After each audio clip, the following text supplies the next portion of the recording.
But with me now to discuss the big issue of the day, which is the environment, is Brian Wilson of the Green Party and Roy Beggs of the Ulster Unionists. You're both very welcome. Good afternoon. Thanks, Jim. Brian Wilson, Green Party MLA and the only part of the United Kingdom now which won't have an environmental protection agency. Do you feel like a lone voice? Yeah, it's very sad actually, but not surprising. I think the Minister's basically caved in to the vested interests, perhaps the farmers and building constructors. I mean, the case for an environment protection agency is overwhelming. As you say, there is a similar body throughout these islands.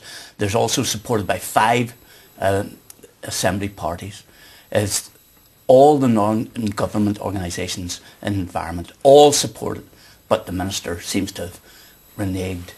She claimed that the actual setting up of it would cost £2.5 million and that this was wasted money that instead she could put into frontline services for her new revamped EHS, Environmental Heritage Service. Well, I don't accept that at all. I mean, basically, we've got to enforce these regulations. Because of Europe, we could be fined, and we could end up getting a much worse situation, being fined substantial amounts because we have not conformed with the environmental regulations. So, I mean, it's maybe short term, you save money, but overall, it's not a very big sum considering the department's budget. Roy Beggs, I mean, the Ulster Unionists, one of the parties that supported the idea of an EPA, but do you buy any of the Minister's arguments that for a small region such as Northern Ireland's perhaps just a bit of working the current system better and remodelling it can actually work better? The Minister said that she was attempting to create clear blue water. It's obviously that she can't unless she creates an independent agency, so she will fail in that objective. And as Brian has said, we risk possible infringements and fines in the future. And can I just point out that in order to protect our environment and get premiums in our agricultural prices, we have to do what we say in the tin. It has to be that we provide the best natural environment for our produce.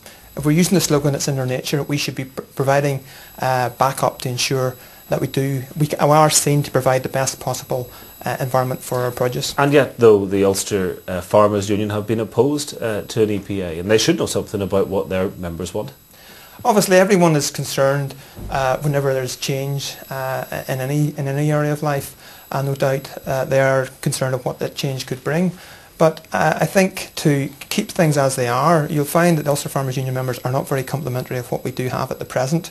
I'm aware in a farm diversification scheme, an EHS officer was preventing planning permission for a fishing lake extension when eventually, after being pressed and on good environmental reasons, had to cave in when he acknowledged that within a couple of years the site would regenerate. In fact, you would have a better environment for the natural species at that occasion. Sometimes existing officers can be unreasonable, and it's to ensure that we deliver an efficient service and a reasonable decision-making process.